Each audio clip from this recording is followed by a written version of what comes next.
조갑제TV 시청자 여러분 안녕하십니까? 저는 조갑제닷컴의 조세별입니다.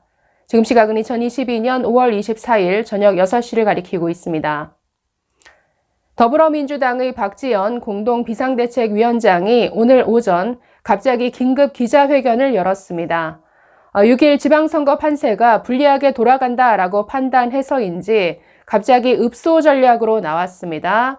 그래서 고개를 숙이고 면목 없다, 사과드린다, 그러나 한 번 더 기회를 달라라고 호소했습니다. 자, 이에 맞불을 놓듯이 국민의힘 이준석 대표는 오후에 역시 또 기자회견을 가지면서 이 민주당의 태도에 대해서 아주 조목조목 비판하는 이런 내용의 기자회견을 가졌습니다. 자, 오늘 그 내용을 좀 살펴보려고 하는데, 자, 20대의 여성, 이 박지원 공동비상대책위원장, 사실상 뭐 당 대표라고 봐야겠죠. 저는 민주당이 이 어린 여성을 데려다가 정말 얼굴 마담으로 이용해 먹고 있다라는 생각을 합니다. 자, 이 여성, 박지원 위원장이 오늘 고개를 숙였는데 저는 참 뭔가 맞지 않다라는 생각을 했습니다. 왜냐하면 정작 사과해야 될 사람은 나서지 않고 있죠. 박지원을 앞세우면서 뒤에서 박홍근 그리고 윤호중 위원장 어떻게 하고 있습니까? 지금까지 해왔던 약속 어기고 법사위원장 또다시 자신들이 가져가겠다 이런 태도를 보이고 있는데, 그렇기 때문에 이런 사과와 읍소 전략이 참 위선적으로 보인다라는 것이죠. 자, 오늘 오전에 10시에 긴급 기자회견을 국회에서 가졌습니다. 그러면서 자, 이렇게 밝혔습니다. 민주당을 팬덤 정당이 아니라 대중정당으로 만들겠다라고 말했는데, 요즘 뭐 나름대로 박지원 위원장이 민주당 안에서 좀 쓴소리를 해온 것 같지만 그렇게 쓴소리를 낼 때마다 소위 강성 지지자들은 아주 맹폭을 했죠. 누구도 이 박지원 위원장을 뭐 보호해주지 않았습니다. 그래서 이렇게 나홀로 목소리를 내지만 전혀 민주당은 바뀌지 않을 것이다. 저의 판단입니다. 자, 그러면서 이렇게 말합니다. 맹목적 지지에 갇히지 않고 대중에 집중하는 민주당을 만들겠다. 우리 편의 큰 잘못은 감싸고 상대편의 작은 잘못은 비난하는 잘못된 정치 문화를 바꾸겠다. 우리 편의 잘못에 더 엄격한 민주당이 되겠다. 내로남불의 오명을 벗겠다. 온정주의와 타협하지 않겠다. 대의를 핑계로 잘못한 동료 정치인을 감싸지 않겠다라고 말했습니다. 말은 그럴듯한데 이게 될 거라고 보십니까? 지금까지의 민주당 정권 교체 심판을 당하고도 전혀 바뀐 게 없죠. 바뀌었으면 검수완박 이런 모든 법조계, 시민단체, 교수들까지 모두가 반대하는 그런 법안을 그런 날치기에 온갖 꼼수와 편법을 동원해서 통과시키지 않았겠죠. 그러니 믿기지 않는다라는 거죠. 자, 계속해서도 이렇게 말했습니다. 다른 의견을 내부 총질이라 부르는 세력에 굴복해서는 안 된다. 다양한 의견을 포용하는 민주당이 되어야 제대로 개혁하고 온전히 혁신할 수 있다. 민주주의를 지키고 발전시킨 가슴 뛰던 민주당의 모습으로 돌아가겠다라고 말했습니다.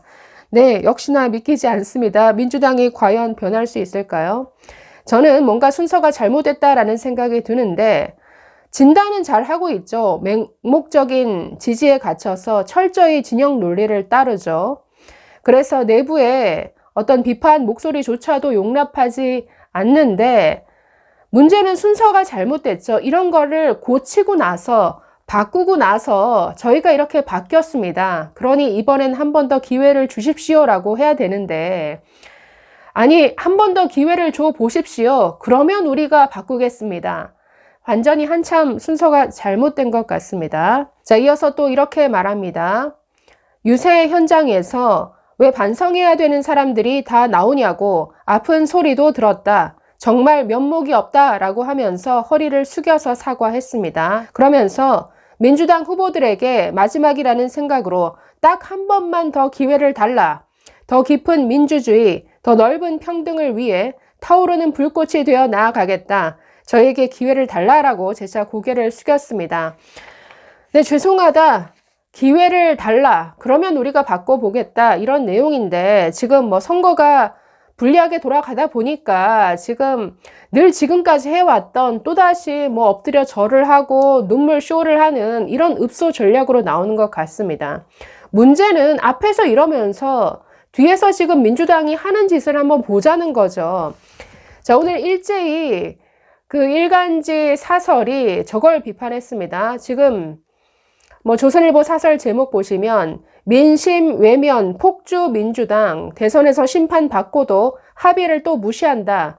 자, 어떤 합의를 무시했느냐. 자, 지난해 4월 재보궐선거가 있었죠. 그때 민주당이 참패한 이후에 이 법사위원장에 대해서 합의를 했습니다. 후반기 법사위원장은 국민의힘 측에서 법사위원장직을 맡기로 합의를 했는데 아주 뭐 손바닥 뒤집듯 원점에서 재검토해야 된다. 또 약속을 파기해버렸습니다. 이런 민주당입니다.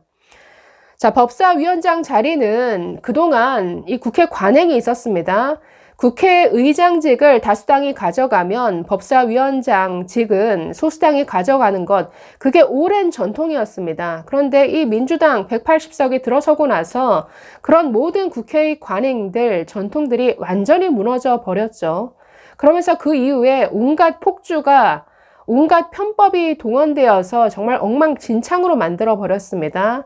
그러다가 지난해 4월 재보궐선거에서 심판을 받았음에도 불구하고 마음이 1년 사이에 또 바뀌어버린 것이죠. 자, 올해 6월에 법사위원장직을 국민의힘 측에 넘겨주기로 합의했던 그 당사자인 윤호중 비상대책위원장 이렇게 말합니다. 검찰 출신 대통령이 검찰 쿠데타를 완성한 상태이기 때문에 견제할 수 있는 사람은 법사위원장밖에 없다. 그렇기 때문에 자기들이 해야겠다. 또 이렇게 말을 뒤집고 있습니다. 아니, 자신들이 여당일 때는 그동안 쭉 거의 야당이 법사위원장직을 맡아왔었는데 이걸 뒤집고 자신들이 차지하더니 야당이 되고 보니까 또다시 야당이 된 자기들이 해야겠다 말을 뒤집고 있습니다. 온갖 검찰이 장악한 이 정권을 견제하겠다 이런 뭐 갖다 붙이고 있죠. 이런 이유, 말도 안 되는 이유들을. 자, 그래서 앞에선 사과하지만 뒤에서는 또다시 뒤통수를 치는 게 민주당인데, 자, 이런 기자회견을 보고 국민의힘 이준석 대표가 거의 맞불을 놓듯이 오후에 기자회견을 긴급하게 또 가졌습니다. 자, 제8회 전국 동시 지방선거를 앞두고 국민들께 드리는 말씀, 자, 이런 제목으로 기자회견을 열고 민주당이 당황한 것 같다라고 하면서 말을 이어갔습니다. 자, 오늘 했다는 사과는 사과의 구성 요건을 정확히 갖추지 못한 것으로 본다라고 비판했습니다. 사과에는 실천이 따라야 된다. 상대 당에서 어떤 분석을 바탕으로 사과를 했는지 의아하다라고 지적했습니다. 이번 선거는 지역 주민에 봉사하는 일꾼을 뽑는 선거고 그 과정에서 지역 공약과 비전을 가지고 경쟁해야 하는데 민주당은 우리 대통령 당선 이후부터 끝없는 발목 잡기와 비협조로 인해 국민의 많은 지탄을 받은 것이다 라고 주장했습니다. 자, 이어서 지방선거 한복판 보궐선거에서 정말 명분 없는 지탄을 받을 수밖에 없는 공천을 했기 때문에 문제가 되는 것이다. 계양을에 계시던 국회의원을 뽑아서 서울시장으로 출마시키고 분당에서 대장동이 최대 치적이라고 하시는 분을 뽑아서 계양을에 추대시키고 어디부터 잘못됐는지 지적하기 어려울 정도로 꼬여있다. 너 인천 계양을에 나온 이재명을 그대로 겨냥한 이런 비판입니다. 자, 그러면서 국민들이 이게 많이 잘못됐다고 생각하기 때문에 지탄하고 계시고 아주 안 좋은 평가를 받고 있는 게 아닌가. 민주당에서 공천하는 분들은 어떤 원칙으로 이재명 후보를 공천했는지, 어떤 원칙으로 송영길 서울시장 후보 출마를 용인한 건지에 대해 해명해야 할 것이다. 그게 설명이 안 되고 뭔지 모르겠는데 미안하다라고 포괄적인 사과를 하면 그건 사태를 악화시킬 것이다 라고 이 박지원 위원장의 기자회견을 깎아내렸습니다. 자, 그러면서 마지막으로 6일 지방선거를 앞두고 이렇게 호소했습니다. 최근 일부 여론조사에서 우리 당의 지지율이 높게 나오고 지역별로 승세를 보이는 여론조사가 많지만 국민의힘은 절대 오만에 빠졌던 민주당이 입에 담았던 20년 집권론과 같은 생각하지 않겠다. 투표율이 낮다면 지난 지방행정을 4년간 독점했던 민주당의 조직력은 힘을 발휘할 것이다 라고 하면서 투표에 열심히 참여해달라고 이렇게 호소했습니다. 민주당의 오만한 20년 집권론에 대비해서 우리는 4년 무한 책임론을 언급하고 싶다. 제발 윤석열 정부가 거대 야당의 무리한 발목 잡기를 뚫고 원 없이 일할 수 있게 도와달라라고 강조했습니다. 자, 그래서 오늘 참 20대, 30대 당을 대표하는 인물 두 사람이 나란히 오전 오후에 기자회견을 했습니다. 국민들은 어느 쪽의 호소에 더 마음이 갔을지. 네, 이번 주 금요일, 토요일 사전투표가 시작이 되죠. 사전투표에도 열심히 참여해서 네, 제대로 심판해 주시기 바랍니다. 감사합니다.